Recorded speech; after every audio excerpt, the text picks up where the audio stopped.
qué pasó con algunos de los ganadores de la Guerra Fría.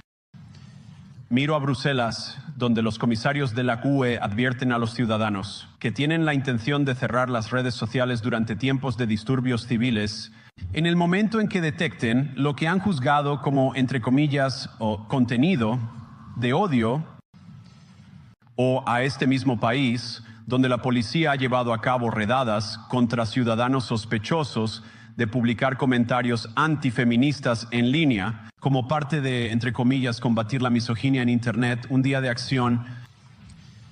Miro a Suecia, donde hace 2 semanas el gobierno condenó a un activista cristiano por participar en quemas del Corán que resultaron en el asesinato de su amigo. Y como señaló escalofriantemente el juez en su caso, las leyes de Suecia, para supuestamente proteger la libre expresión, no otorgan, de hecho, y cito, un pase libre para hacer o decir cualquier cosa sin arriesgarse a ofender al grupo que sostiene esa creencia.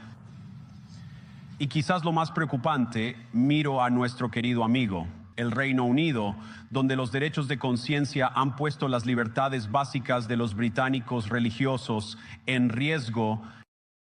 Hace poco más de 2 años, el gobierno británico acusó a Adam Smith, Connor, un fisioterapeuta de 51 años y veterano del ejército, del atroz crimen de estar a 50 metros de una clínica de abortos y rezar en silencio durante 3 minutos, no obstruyendo a nadie, no interactuando con nadie, solo rezando en silencio por su cuenta.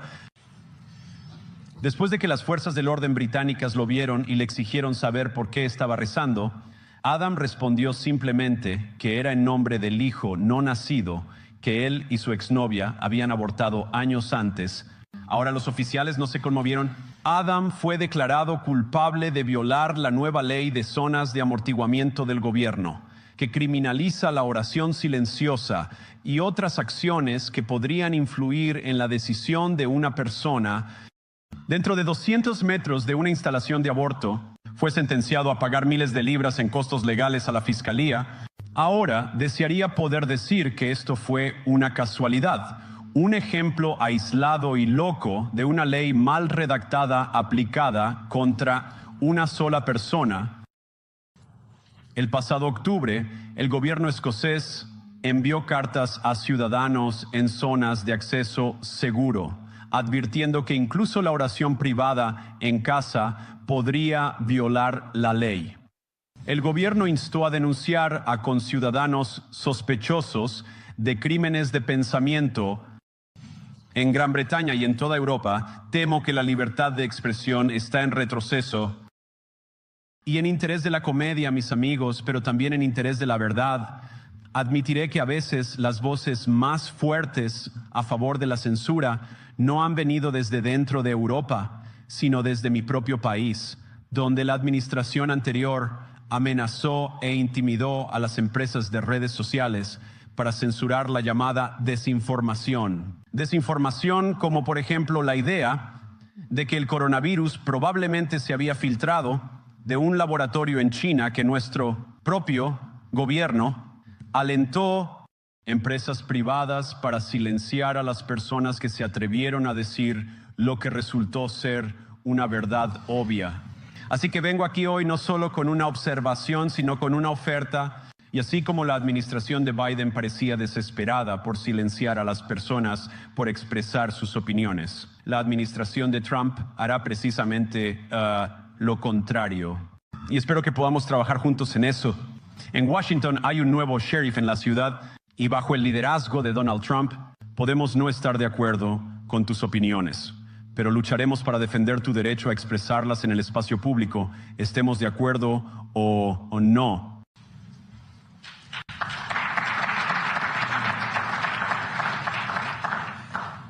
Ahora estamos en el punto, por supuesto, de que la situación se ha vuelto tan mala que este diciembre Rumania canceló directamente los resultados de una elección presidencial basado en las sospechas endebles de una agencia de inteligencia y la enorme presión de sus vecinos continentales. Ahora, según entiendo, el argumento era que la desinformación rusa había infectado las elecciones rumanas Pero le pediría a mis amigos europeos que tengan algo de perspectiva.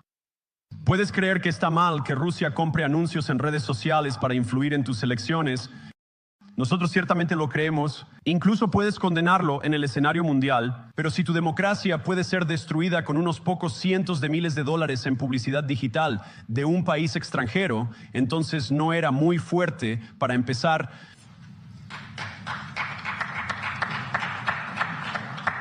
Ahora, la buena noticia es que creo que sus democracias son sustancialmente menos frágiles de lo que muchas personas aparentemente temen. Y realmente creo que permitir a nuestros ciudadanos expresar sus opiniones los hará más fuertes. Aún, lo cual, por supuesto, nos lleva de vuelta a Múnich, donde los organizadores de esta misma conferencia han prohibido a los legisladores que representan a partidos populistas, tanto de izquierda como de derecha, participar en estas conversaciones.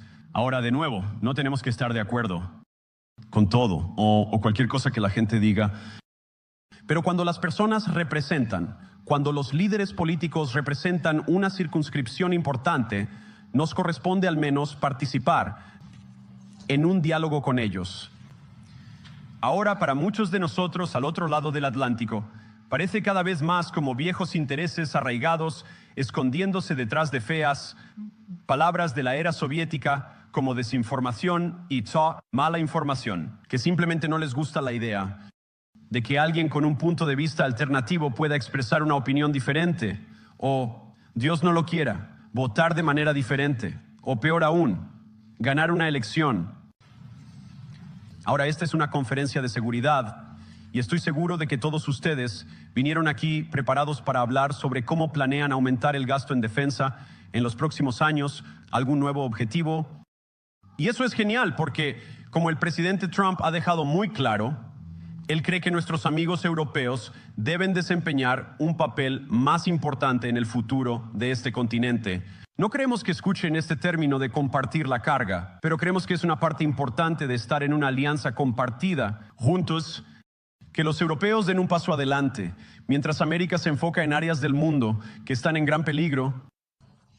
Pero permítanme también preguntarles, ¿cómo comenzarán siquiera a pensar en el tipo de preguntas presupuestarias si no sabemos qué es lo que estamos defendiendo en primer lugar? Ya he escuchado mucho en mis conversaciones y he tenido muchas grandes conversaciones con muchas personas reunidas aquí en esta sala.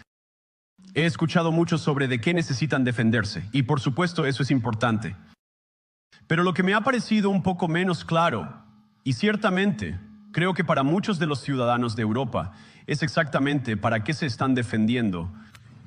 ¿Cuál es la visión positiva que anima este pacto de seguridad compartida que todos creemos que es tan importante? Y creo profundamente que no hay seguridad si tienes miedo de las voces, las opiniones y la conciencia que guían a tu propia gente. Europa enfrenta muchos desafíos, pero la crisis que este continente enfrenta ahora, la crisis que creo que todos enfrentamos juntos, es una que hemos creado nosotros mismos. Si estás huyendo con miedo de tus propios votantes, no hay nada que América pueda hacer por ti. Ni en ese caso hay algo que puedas hacer por el pueblo estadounidense que me eligió a mí y eligió al presidente Trump. Necesitas mandatos democráticos para lograr algo de valor en los próximos años. Nos hemos aprendido que los mandatos débiles producen resultados inestables, pero hay tanto de valor que se puede lograr con el tipo de mandato democrático que creo que vendrá de ser más receptivo a las voces de tus ciudadanos. Si vas a disfrutar de economías competitivas, si vas a disfrutar de energía asequible y cadenas de suministros seguras, entonces, necesitas mandatos para gobernar, porque tienes que tomar decisiones difíciles para disfrutar de todas estas cosas. Y por supuesto, sabemos eso muy bien en América. No puedes ganar un mandato democrático censurando a tus oponentes o encarcelándolos. Ya sea el líder de la oposición, una humilde cristiana rezando en su propia casa, o un periodista tratando de informar las noticias. Tampoco puedes ganar uno ignorando a tu electorado básico en cuestiones como quién puede ser parte de nuestra sociedad compartida. Y de todos los desafíos apremiantes que enfrentan las naciones representadas aquí, creo que no hay nada más urgente que la migración masiva, hoy en día, casi 1 de cada 5 personas que viven en este país se mudó aquí desde el extranjero. Eso es, por supuesto, un récord histórico. Es un número similar, por cierto, en los Estados Unidos, también un récord histórico. El número de inmigrantes que ingresaron a la UE desde países no pertenecientes a la UE se duplicó entre 2021 y 2022 solamente. Y por supuesto ha aumentado mucho más desde entonces. Y sabemos que la situación no se materializó en un vacío.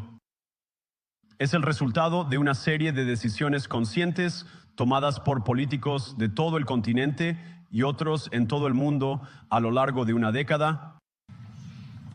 Ayer vimos los horrores causados por estas decisiones en esta misma ciudad. Y por supuesto no puedo mencionarlo de nuevo sin pensar en las terribles víctimas que tuvieron un hermoso día de invierno en Múnich arruinado. Nuestros pensamientos y oraciones están con ellos y permanecerán con ellos. Pero ¿por qué sucedió esto en primer lugar? Es una historia terrible, pero es una que hemos escuchado demasiadas veces en Europa y desafortunadamente demasiadas veces en los Estados Unidos también. Un solicitante de asilo, a menudo un joven de unos 20 años, ya conocido por la policía, embiste un coche contra una multitud y destroza una comunidad. ¿Cuántas veces debemos sufrir estos terribles reveses antes de cambiar de rumbo y llevar nuestra civilización compartida en una nueva dirección? Ningún votante en este continente fue a las urnas para abrir las compuertas a millones de inmigrantes no verificados. Pero ¿sabes por qué sí votaron? En Inglaterra votaron por el Brexit. Y estén de acuerdo o no, votaron por ello. Y cada vez más en toda Europa están votando por líderes políticos que prometen poner fin a la migración descontrolada. Ahora, yo coincido con muchas de estas preocupaciones, pero no tienes que estar de acuerdo conmigo. Solo creo que a la gente le importa su hogar, les importan sus sueños, les importa su seguridad y su capacidad para proveer para ellos mismos y sus hijos. ¿Y son tan inteligentes? Creo que esta es una de las cosas más importantes que he aprendido en mi breve tiempo en la política. Contrario a lo que podrías escuchar un par de montañas más allá en Davos, los ciudadanos de todas nuestras naciones generalmente no se consideran a sí mismos como animales educados o como engranajes intercambiables de una economía global. Y no es sorprendente que no quieran ser desplazados o ignorados implacablemente por sus líderes. Es tarea de la democracia adjudicar estas grandes cuestiones en las urnas. Creo que el desestimar las preocupaciones de la gente, o peor aún, cerrar los medios, cerrar elecciones o excluir a las personas del proceso político no protege nada. De hecho, es la manera más segura de destruir la democracia. Y hablar y expresar opiniones no es interferencia electoral. Incluso cuando las personas expresan opiniones fuera de tu propio país, e incluso cuando esas personas son muy influyentes, y créanme, lo digo con todo humor, si la democracia estadounidense puede sobrevivir 10 años de reprimendas de Greta Thunberg, ustedes pueden sobrevivir unos meses de Elon Musk. Pero ¿qué democracia alemana, qué democracia americana, alemana o europea no sobrevivirá? Es decirle a millones de votantes que sus pensamientos y preocupaciones, sus aspiraciones, sus súplicas de alivio son inválidas o no merecen siquiera ser consideradas. La democracia se basa en el principio sagrado de que la voz del pueblo importa. No hay lugar para cortafuegos. O se sostiene el principio y no se sostiene. Los europeos, el pueblo, tienen una voz. Los líderes europeos tienen una elección. Y mi firme convicción es que no necesitamos tener miedo del futuro. Puedes aceptar lo que tu gente te dice, incluso cuando es sorprendente. Incluso cuando no estás de acuerdo. Y si lo haces, puedes enfrentar el futuro con certeza y confianza, sabiendo que la nación está detrás de cada uno de ustedes. Y eso para mí es la gran magia de la democracia. No está en estos edificios de piedra o en los hermosos hoteles. Ni siquiera está en las grandes instituciones que hemos construido juntos como una sociedad compartida. Creer en la democracia es entender que cada uno de nuestros ciudadanos tiene sabiduría y tiene una voz, Y si nos negamos a escuchar esa voz, incluso nuestras luchas más exitosas asegurarán muy poco. Como el Papa Juan Pablo II, en mi opinión, uno de los campeones más extraordinarios de la democracia en este continente, o en cualquier otro, una vez dijo: no tengan miedo. No deberíamos tener miedo de nuestra gente, incluso cuando expresan opiniones que no están de acuerdo con su liderazgo. Gracias a todos. Buena suerte a todos ustedes. Dios los bendiga.